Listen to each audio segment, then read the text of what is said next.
Hello everyone, I'm back with part 12, I think this is, of the recent watches. I will obviously double check before I upload it, put it in the title and the thumbnail.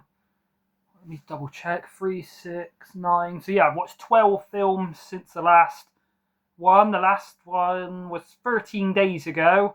I'll either upload this today on day of recording on Wednesday, or it might be tomorrow on the Thursday. So yeah, roughly about 2 weeks. So yeah, not done too bad to watch 12 in that time. Bit of a spoiler alert, I'm wearing this Jaws t-shirt for a reason. So I've had a bit of my own shark week. So yeah, I've watched 4 shark films, obviously Jaws, and then high bar to measure up to. So yeah, sort of once you've watched Jaws, I guess it's all downhill from there. Some Marcus from Expo 2708 will call shitty shark movies, but I'll talk about them when I get to them. Right, so let's get on with it. So first one I watched, probably 13 days ago, is The Wind, film by Nico Mastorakis, starring Meg Foster and Robert Morley, from 1986, 92 minutes, 15. So Nico Mastorakis does The Island of Death, a video nasty. And then got this box set by him of like kind of B movies with The Time Traveller, Sky High, Terminal Exposure, Glitch, Ninja Academy, and The Truth. Island of Death, by far, is kind of nastiest, grottiest kind of film. Yeah, most of his stuff ain't really like that. I guess it comes under the slasher bracket, but it's more of a sort of cat and mouse sort of stalk and slash, I guess you'd call it. Yeah, quite enjoyed this one. Yeah, I'd say this is the best Nico Mastorakis film I've watched. He's a Greek director. I'll read you the blurb. I'll try not to go on too long on this video. So what would you do if going outside meant being killed by a raging hurricane, but staying indoors meant being hacked to pieces by a sickle-wielding maniac? Arrow Video proudly presents The Wind from prolific genre filmmaker Nico Mastorakis, the director behind such cult classics as Hired to Kill and Island of Death, where mystery novelist Sean Anderson, played by Meg Foster, also in They Live, arrives in the remote Greek island of Monemvasia. Elias Appleby, played by Robert Morley, the African queen he was in, the pompous British landlord of the house she's renting, warns her of 2 dangers: the wind, which gets dangerously strong at night, and Phil, played by Wings Hauser from Vice Squad, his sleazy and suspicious American handyman. As night falls and the wind starts howling, Sean witnesses the shocking sight of Phil burying Elias's dead body in a shallow grave in his front garden. Trapped indoors from the raging tree branch breaking wind, Sean must play a deadly game of cat and mouse with the murderous Phil, who will stop at nothing to silence the inconvenient witness. A tense and thrilling blend of Euro horror and late 80s slasher. I mean, it says late 80s, but it's 86, so I'd say mid 80s. The Wind is a stalk and slash hidden gem, presented here for the first time on Blu-ray. Get ready to be blown away. So yeah, I was quite impressed by this one. I have watched it once before, years ago, probably 5 years ago when I first got it. But good film in general, really good atmosphere. I really like films with sort of inclement weather. So whether it's snow, wind, heavy rain, storms. So yeah, Storm Warning, a good example of that, although that is more of a straight up horror. Yeah, it's got horror elements. I mean, it's only a 15. There's the original artwork. But yeah, the main thing for me in this, the main positive, is Meg Foster really good in this. Not just good acting all round, but her at the start she's like telling this joke, and it's quite a long-winded joke, but she delivers it really well. Then she's doing a few like impressions and voices when she's sort of talking to, is it her husband or boyfriend? But yeah, she does an impression of like a sort of what do you call it? Like a mobster, kind of like Brooklyn Italian kind of accent. Pulls it off really well. Yeah, not seen too much with her in. Obviously, she does play a mob boss in Shrunken Heads. Is a really funny role by her, but it's hard to tell it's her. And then yeah, obviously she is in They Live. She's good in, but yeah, really good in this. She's got a lot really nice bright blue, piercing eyes. But yeah, like I say, she's sort of the main anchor of the film. Robert Morley plays a really pompous, eccentric guy, like it says on here, delivers it really well. But yeah, atmospheric. Can't really say too much about sort of who dies and stuff without spoiling it. Bit of a red herring. I mean, it kind of tells you on the back this guy is the killer, but there's a bit when you start to start kind of doubting if he is or not. Yeah, probably give that a 7 out of 10. Fun film. I'm not going to say it's the best film ever made, but in terms of these kind of Euro slasher, Nico Mastarakis, yeah, probably not a massive budget, but it works well, and yeah, really atmospheric. So if you're looking for an underrated slasher that you might not have seen that you'd enjoy, then yeah, I'd recommend that one. Yeah, give that 7 out of 10. Next, bit of a grindhouse kind of one. You can get this on Blu-ray. I've only got it on DVD. Had this one probably about 15 years. It came out 2011. Hobo with a Shotgun with Rutger Hauer. Rutger Hauer's the main sort of selling piece of this. Probably the best role I've seen him in, other than The Hitcher and Blade Runner. Does deliver some good dialogue in this, but not on the level of Blade Runner. That soliloquy, would you call it, monologue about the tears in the rain and attack ships on the horizon. Yeah, proper like goosebumps. Probably the best. Not just dialogue if it was written, but I think he improvised it. But yes, this kind of reminds me of like Planet Terror, that sort of old Robert Rodriguez. Really gory, really silly. Acting is kind of over the top by some of them, but it's meant to be. But yeah, it's like a tongue-in-cheek grindhouse kind of film. It's sort of comedy. I wouldn't really say it's a horror. It's quite brutal with a lot of violence, but yeah, I don't know if you really say horror. 82 minutes, quite a short one. Like I say, came out in 2011. Contains strong bloody violence and gore. See if we can see who it's starring. It's a Canadian film. Rutger Hauer, Gregory Smith, Molly Dunsworth, Brian Downey, and Nick Bateman. Directed by Jason Eisner. Haven't seen too much else by him, but he does direct, in my opinion, the best part on the ABCs of Death. Oh, sorry, listen. Got the window open. Wind's coming in and blowing a load of packages down, if you can hear that. Sorry. Yeah, he does the part called Young Buck in ABCs of Death Part 1, and that's probably... I don't know if it's my favourite because it's quite sort of disturbing, but I'd say the best shot, and it's got brilliant sort of electronic soundtrack, and this has very similar electronic soundtrack. Yeah, it's probably not for everybody, but if you're into your kind of okay, I say silly, sort of grindhouse, low budget, over the top, loads of swearing, loads of un-PC dialogue, lots of gore, slaughtering, mayhem. All done in a sort of comedy way. There's a few bits made me laugh out loud, and yeah, I would recommend Hobo with a Shotgun. Yeah, I'd probably give that a 7 out of 10 as well. Like I say, not the best made film, but fun if you're into that kind of thing. Jaws, sure everybody knows about this one. Probably my favourite Steven Spielberg. Well, I mean, it's my 4th favourite film of all time.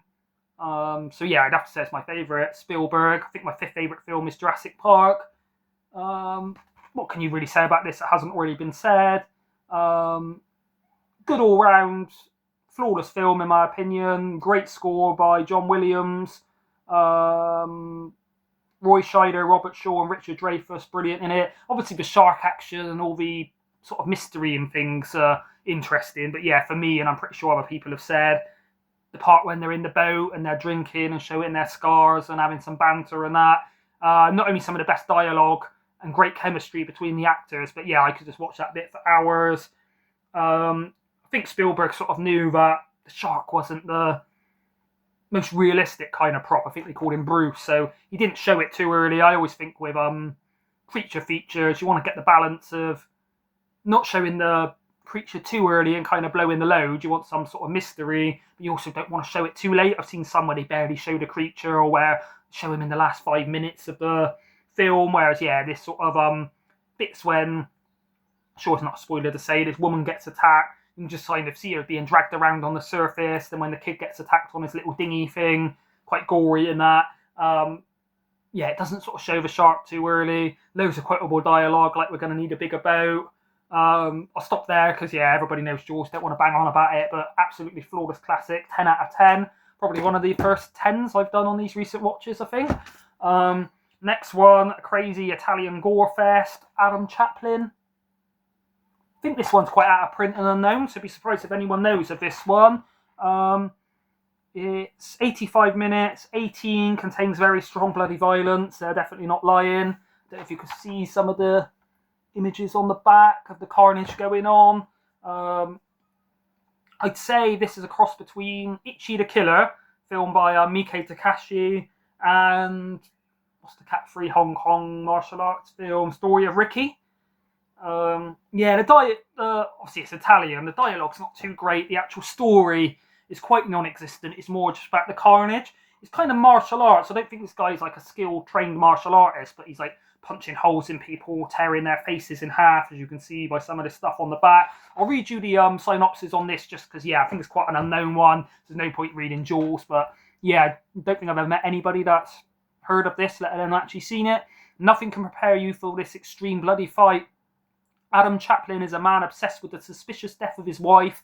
On discovering the involvement of a local mafia boss and the futuristic fascist police, Adam strikes a deal with a demon who will bestow upon him a dark superhuman strength. The demon will lead Adam to the murderer if he does his bidding, so begins a bloody war of extreme violence as Adam fights the might of the police corps and their dark allies head on. Will Adam destroy his enemies before the demon calls in his debt and drags his soul to hell? Will we see his dead wife for the last time?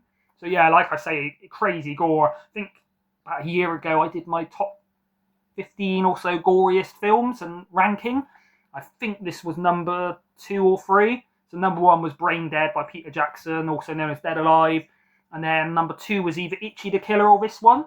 So yeah, it was either 2 or 3, I'm not 100%. But like I say, not the most interesting film. If you're not a fan of gore and you're expecting some excellent story, then you might be disappointed. But yeah, if you wanted to see some absolutely... I mean, it's not really done in a disturbing, offensive way. It's more like a comic book. So yeah, if you've seen Ichi the Killer, probably not as mean-spirited as Ichi the Killer, but yeah, these people deserve it. So when he's like beating them up, ripping them apart, punching holes in them, he's sort of super-powered. He sort of sticks little, not knives, what do you call them, like razors in his fingers so he can slash them up. Main guy in it, can I find his name? Emmanuel De Santi. Yeah, his acting's not great, but he really looks the part. He's quite buff, kind of ripped and muscly. It's directed by Emmanuel De Santi, so I'm guessing he actually does play the main guy, Adam Chaplin. But yeah, if you're into these kind of things, like super gory, crazy, over-the-top carnage, Shaw Marcus Maxwell 2708, I like that one. Don't know if it's ever had a Blu-ray release. I should check on CX how out of print this is. Not going to trade it in, even if it's worth like 30 quid. But yeah, one I can't say I've ever seen around since I bought it. What year was it? 2010. So yeah, 15 years old. So yeah, I probably had that one like 15 years, I think. Onto the shitty shark films. Yeah, like I say, not on the level of Jaws. I kind of thought, oh, one of these has just fallen out of the shelf. Sorry, give me a sec. Keeps my films on. There we are. Yeah, I don't want the whole shelf to fall down. It's a Tartan Asia Extreme shelf, so I guess it's heavy with Asian absurdity weighing it down. But yeah, Atomic Shark. So I expected it to be crap, and it is pretty much. 82 minutes, so don't go on too long. Really low budget. I think I've heard of Jeff Fahey, I think you say it. Can't say I've heard of Rachel Brooks Smith or David Faustino. Directed by Griff First. Can't say I've heard of him. Yeah, so once I'd watched Jaws, rather than watch like Shark by what's it called? Burt Reynolds or The Reef or 47 Meters Down or some actually well-made shark films. Like once you've watched Jaws, they're all gonna pale in comparison. So thought you might as well go the opposite end of the spectrum and watch some real crap ones. Surprisingly, the acting isn't too bad in this. Usually with these low-budget ones, they blow all the budget on the special effects and the sort of action and carnage, and then the acting's awful. Whereas no, the acting in this was kind of average. Didn't really bother me. I'd say like 5 out of 10 on the acting, but it was the special effects and that were really bad. So when the sharks come in, it's basically like a digitally created like glowing red fin, and they photoshopped him into the scene, but they've not even like submerged him in the water or tried to put a shadow on it. It's just a fin. He's not even in the water, it's just gliding on top of it. One absurd bit where a guy's doing like wakeboarding behind a speedboat. He does like a barrel rolled side flip, and it makes like a hoop of water in the air. the shark jumps through the water and for whatever reason it like sets him on fire. Yeah, it's not just like bad special effects and stuff, but it's the plot choice. Well, I say plot. The directional choices a story goes in is absolutely absurd. Yeah, terrible effects, all sort of bad digital CGI. Entertaining, I will say. I've always kind of maintained that sometimes I'd rather watch a badly made, entertaining film than a well-made, boring film. It sounds harsh to say boring, but, you know, a slow film. Whereas, yeah, ever a point in this when I was bored, it was kind of making me laugh where it's sort of ludicrous. But, yeah, entertaining. Yeah, silly. Yeah, I'd give that a 3 out of 10. Like I say, the acting better than I expected. Not saying it's, you know, Dustin Hoffman level acting, but yeah, I've seen a lot worse acting in some of those. Next, we've got another shitty shark film. Didn't watch this the same day, watched it the next day, needed a bit of a respite. Don't think I've got the tolerance to watch 2 of these in a row. But Ice Sharks. So this is made by the people that made Sharknado, which I'm not a fan of Sharknado. I mean, it's obviously meant to be bad, but I just didn't find it funny, found it quite annoying. This is as bad as Sharknado. Probably a bit worse than Atomic Shark, because, yeah, the special effects are a bit worse. Lot of ludicrous directional choice. When I say directional, I don't mean the director. I don't think the director was really directing the cast. He's just filming it, and they're kind of getting on with it. But, I mean, the direction the story goes in, if you can call it a story. I mean, it makes the shark out to be huge there. Looks like a kind of megalodon. But really, he's probably not even the size of Jaws. He's like an average great white, I guess like 20 foot long. But obviously, they've got to make him look more interesting on the front cover. Can we find directed by Emil Edwin Smith. Can't say I've heard of him. You probably don't expect to with these kind of crap. 89 minutes, or a bit longer than Atomic Shark. I won't read the synopsis because doesn't really deserve the time, to be fair. But again, very similar to Atomic Shark. The acting wasn't too bad. Yeah, I've seen some of these kind of low-budget sci-fi kind of films, and the acting is just intolerable. Whereas, yeah, the acting was not the worst part of it. Again, it was the special effects, bit when the sharks come in, and he's just sort of floating above the ice when he's meant to be, like, under it. So, yeah, they kind of, I think they must have filmed the sort of scene with the stunts and the actual actors in the boat, and then I wouldn't even say use CGI. It looks like they've gone on like a free Photoshop app and just got like the shark and just clipped him into the frame. But again, they've not used anything to like mask him or blend him in to the water or anything. No like shadow underneath him. He's just randomly appearing in scenes. But yeah, obviously, I think I might have had a few drinks when I watched these ones. But yeah, it's funny, it's entertaining, badly made. I'd probably give this a 2 out of 10, because yeah, it's a bit worse than Atomic Shark, I would say. Maybe I've been a bit fatigued after watching Atomic Shark. Wanted something a bit different. So next you've got Little Deaths. So again, one that never heard anybody else show. I wouldn't have heard them show it, I would have seen it, but never heard anybody else talk about it, never seen it on anybody's list. Don't know anybody that's watched it. There's not even many reviews for it online. It's a British, what do you call it? Omnibus? No, that's when they show a load of EastEnders on the same day. Let me read the back, and it might anthology. That's it. One of the best horror anthologies ever. Dark and depraved. Trilogy of shocking, gruesome stories about sex and death from 3 of the UK's hottest independent horror film directors. So there's 3 segments. There's House and Home by Sean Hogan, who did The Devil's Business. Well, I don't know if he did The Devil's Business, but he directed it. A charitable couple with a sick desire to exploit a homeless girl get more than they bargained for. Mutant Tool, which is my favourite segment, by Andrew Parkinson, that did I, and Zombie. Don't know if you can see that. They've got I, then a comma. I'm guessing it's 2 separate films. A woman seeking medical help gets sucked into a perverted scientific experiment. And then 3rd part, Bitch, by Simon Rumley, who did Red, White and Blue, one I spoke about on the channel. Really brutal drama, but with some quite graphic violence. Quite a good film. And did a segment on ABCs of Death, can't remember which one. When his sadistic girlfriend's kinky sex games go too far, Pete gets revenge through her phobia of dogs. Delve into the dark side of sex and its horrific consequences with this collection of exciting and sinister modern horror tales. It's an 18, contains strong sex and horror and sexual violence, 91 minutes approximate, 2013, so 12 years old. So yeah, probably watched, I got this about, when it came out, so let's say 12 years ago. Watched it once about 5 years ago, then rewatched it. But yeah, it is quite shocking and disturbing. The horror is quite graphic, but like it says, kind of in a sexual nature. I'm pretty sure French use the term little deaths as like a slang for an orgasm. Kind of spoils it a bit on Bitch. You can kind of tell not exactly what's going to happen, what the premise is going to be about when it basically says about she's scared of dogs and he gets revenge using dogs. Yeah, some really original stories, especially Mutant Tool.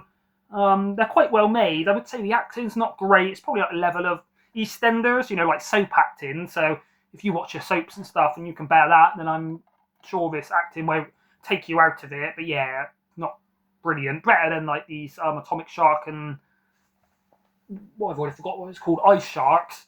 But yeah, not great but bearable. This lady, don't know if you can see her on the back, she's really good in it. Not only plays like a nasty bitch, but she kind of looks the part. She reminds me of Big Suze from Peep Show, if anybody remembers her. The other two segments are good, quite sort of disturbing and quite graphic, like the sexual stuff and that in it. But yeah, for me, Mutant Tool, can't really say too much about it without spoiling it, but not only original, but quite haunting, quite a shocking ending, quite an intriguing story, a bit more of like a kind of sci-fi one. Yeah, I'd give this, again, probably a 7 out of 10. It's not the best made film, but if you want to see something original, obviously it's sort of 3 segments, so each one's about 30 minutes. Don't outstay their welcome. All original, quite well made. Yeah, I'd say I don't have too many British horror anthologies, but yeah, one of the better ones I've seen. Right, next we're on to one of my favourite films, probably my top 20, if not my top 50, is Jacob's Ladder, directed by Adrian Lyne, starring Tim Robbins, Danny Aiello, I think you pronounce it. Really good character actor, always like Danny Aiello. What's her name? I thought it said on the back.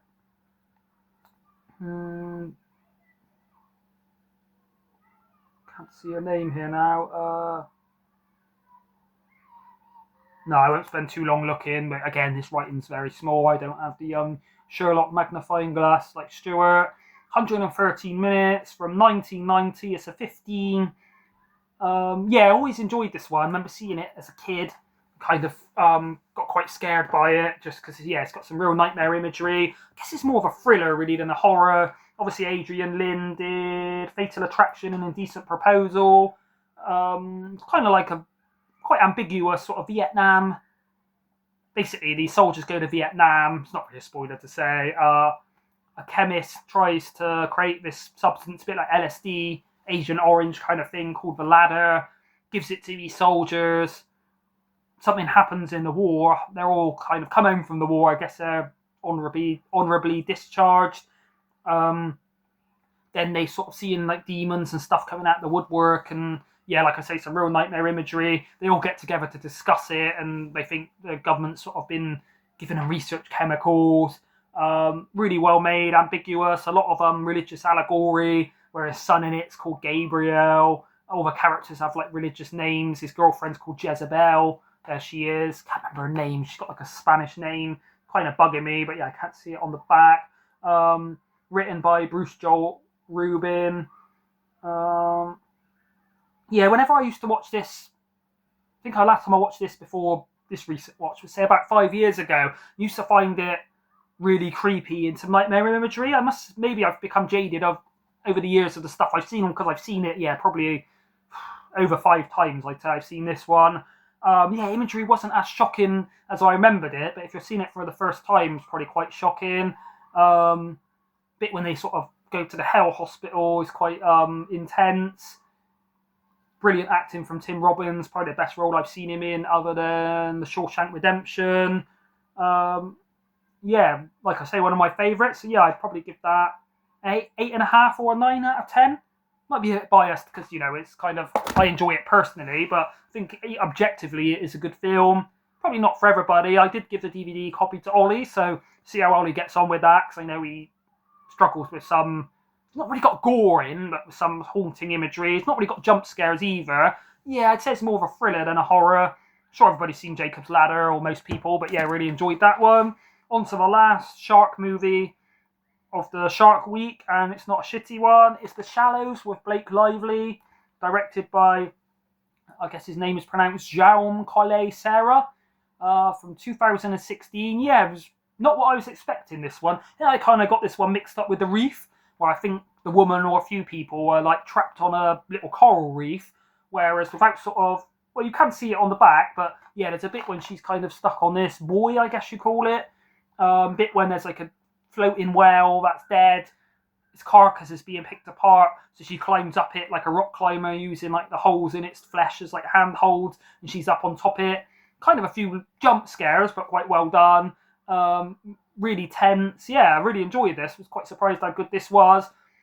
In the talk thriller, where Nancy, played by Blake Lively, is surfing on a secluded beach, she finds herself on the feeding ground of a great white shark. Though she is stranded only 200 yards from shore, survival proves to be the ultimate test of wills, requiring all of Nancy's ingenuity, resourcefulness, and fortitude. 15, sustained threat, bloody injury detail.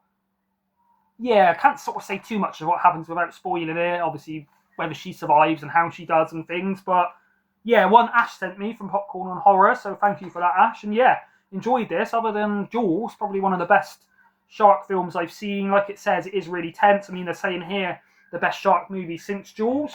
Not seen every single shark movie. I mean, 47 Meters Down I did enjoy, although it's kind of different where they're trapped in a cage on the bottom of the sea. It is kind of believable that she could get in this situation. Whereas, yeah, in 47 Meters Down, they're on like a cage diving expedition, and for whatever reason, it's a bit contrived.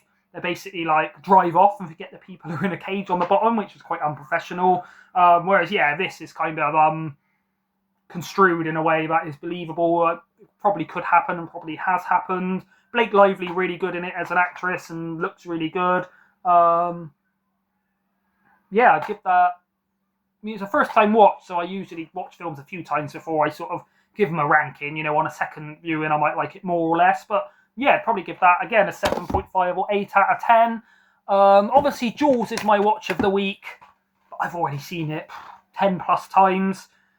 So I would say this is my second watch of the week. But in terms of anything other than exclude Jaws, and this was my best watch of the week, Gregorys Girl. So yeah, one Roy Barrett from Blue Roy Movies spoke about in the past quite glowingly.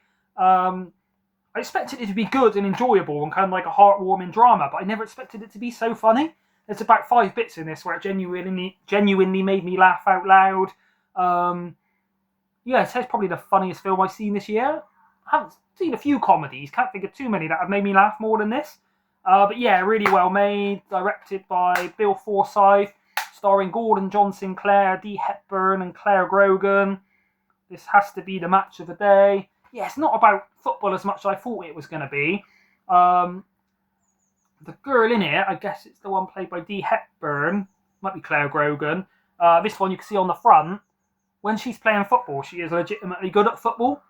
Sometimes they'll kind of film it in a way where, you know, they sort of pan it out, so you don't really see what she's doing on the ball skill-wise, whereas, yeah, she's dribbling the ball, she's going around all the cones, she has got some skill. I think someone commented when I showed this on my haul video, pickups, purchases, whatever you call it, that I think it's Claire Grogan, they said went on to be the lead singer of a band called, what did they say it's called, like Electric Visages or something? Put down in the comments if you know, correct me if I'm wrong, not 100%, but yeah, I vaguely remember somebody saying that. It's from 1980, 92 minutes, it's a 12.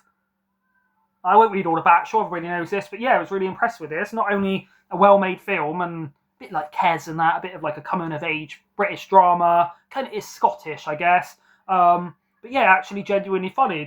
I was surprised how funny the comedy was. Second Sight release, I think I got that one in CX for £5.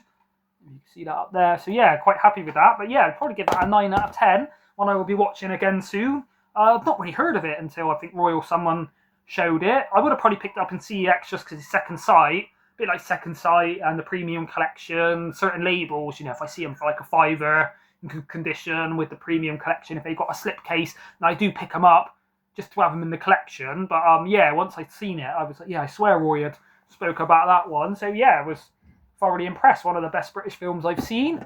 Talking of British films, if you haven't watched, sorry about that, I was going to fall on the floor. If you haven't watched Stuart's part 1 of his top 10 British films, really good video, one of Stuart's best videos, would recommend that. Sure, everybody knows Stuart George and Stuart George's home movies. This next one, I had seen it when I was a teenager. I mean, what year did it come out? 1999? So yeah, probably seen it about 2000. Comedy horror. Quite out of print, I think, and hard to find, but I did pick this one up in CX in Bath the other day when I went with Ollie. Molly loves film. I think I did show this on the pickups. It's Idle Hands.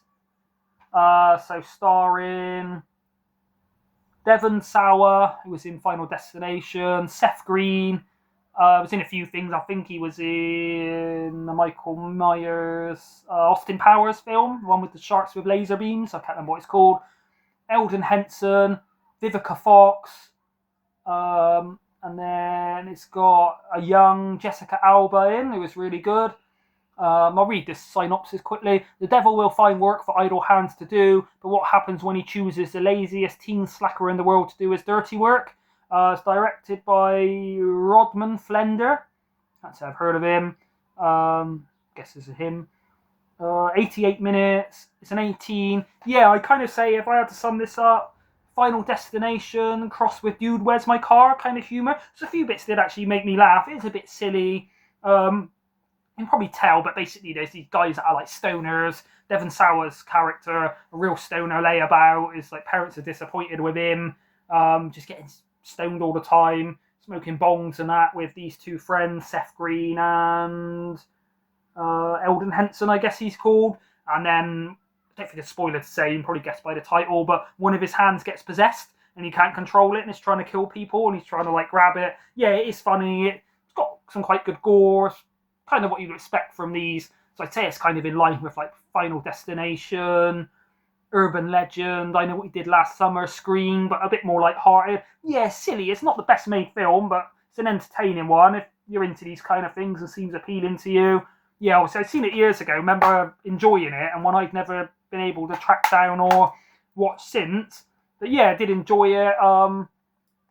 Give it a 7 out of 10, I guess. Yeah, like I say, not Oscar-winning kind of material, but a fun film, a few genuine laugh out loud. Yeah, probably other than Gregorys Girl, one of the funniest films I've seen. Kind of silly, kind of funny comedy, really. A few twists and stuff. Quite good gore in that. Special effects, like this guy with a bottle in the front of his head, and his mate's got it, carries his head around. But yeah, kind of what you'd expect from a 1999 sort of teen slasher comedy. Silly kind of stuff, but fun. And then this is the last one that I watched last night. I was really impressed by this one. It's Superhost. So it's a Shudder exclusive. Hopefully there's not too much glare on it. From the director of Zed and Stillborn. The director is called Brandon Christensen. Can't say I've seen the other two. Do have Shudder. I do subscribe to it because there's a lot of films on there, horror films especially, that haven't had a physical media release that I've wanted to watch. It's only a $5 a month. Caveat and Oddity are the best ones I've seen, probably Shudder exclusive. They've both come out on disc and I've bought them. Caveat probably the best one. Caveat and Oddity both directed by the same guy. Let's just see if we can quickly see his name. Damien McCarthy. But yeah, there's probably the third best one. There's a few others that aren't Shudder exclusives that I've watched through Shudder, like The Coffee Table, which has now had a release, and When Evil Lurks, I think is a Spanish film, might be Argentinian, which is coming out I think next month on Second Sight. So we'll be getting that really brutal kind of possession film. But yeah, I was pleasantly surprised when it started. I mean, it says there, don't forget to like and survive. So when it started, I was kind of like, when I say it's modern, it's very modern, not just in terms of the way it's shot. It's all kind of done through like vlogs, and I'll read you the synopsis. So, sincerely psychotic, quoted by What to Watch. Teddy and Claire are vacation home travel vloggers who run a channel called Superhost, and until recently had become successful doing it. With a dwindling subscriber count, they must get more creative with their content. Cue Rebecca, the host of their most recent trip, who seems to have a few screws loose. But as Teddy and Claire investigate Rebecca's past, they unlock a horrifying truth and discover that she'll do whatever it takes to get a good review. So yeah, a lot of it's shot where they're kind of meant to be vlogging. So it'll be like close-ups and kind of looks like it's done for like a mobile phone. So when it first started, kind of reminding me a bit of Slaughterhouse, where it'll come up with like I guess it's not on Twitter, but you know, like Instagram handles and stuff. But once it got into it, then yeah, I started enjoying it. Really original. There's a few bits where it's going along and you think it's going to be a trope, and then it completely subverts it. Yeah, there's one or two bits where I'd say I've seen about 20 films where a certain scene is going in a certain direction, and you think it's nailed on, and then it not only subverts that, but it comes up with something so original. I was like, wow, I couldn't not only have thought of that if I was sort of making this film, but couldn't have seen that come in. Main thing I will say about this girl on the front, amazing in it. I think her name is Sarah Cannon. Sarah, Sara. Could be Gracie Gillam. Does it actually tell me? Yeah, I should have double researched that just because she deserves to be mentioned under the correct name. Obviously, it doesn't say who they're played by. It says her name first, so I'm guessing it's her because she is the sort of main part. Also stars Barbara Crampton. Got quite a bit of a bigger role. Some of these films will have, like, you know, an older kind of legendary actress or whatever, just to sort of draw people in, a bit like the House of the Devil did with Dee Wallace, but she was only in it 3 minutes or so. Whereas, yeah, she's in it quite a bit. But yeah, this woman in it, brilliant acting. Bits where she's meant to be sort of psychotic and deranged, but there's some bits where she's really over the top, sort of smiling and laughing. She pulls those bits off well. You never think she's overacting, although she's kind of meant to be. The bits when she sort of turns evil, she's viable. She's got some really funny bits, faces and that she makes. Some real, not too many gore scenes, but there's one or two. One bit with a knife is all I'm going to say. I found quite shocking, and yeah, it took quite a lot to shock me. Not really disturbing. It's more done in a gory, not